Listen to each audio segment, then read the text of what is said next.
What is up guys? So marami nga sa inyong natatakot na bumili kasi baka dumating sa inyong sira yung racket. So nakikita nyo naman guys na yung mga racket na binili ko dito sa TikTok is buo naman and then wala silang crack guys. And then kasi makikita mo naman yung kapal ng bubble wrap na nilagyan nila guys. Ito yung bubble wrap na nilagay sa kanila and then may karton pa to guys para hindi talaga mabend yung racket. So if may bala kayong bumili, huwag na kayong matakot.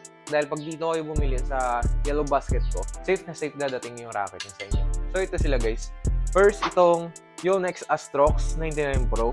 Sobrang safe nitong dumating guys dahil nasa 1 year ko na itong ginagamit and hindi po siya nagkaka.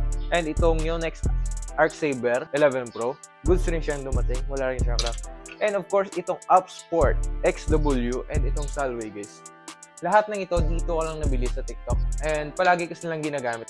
Hindi rin naman sila nag-crack or na-damage yung dumating.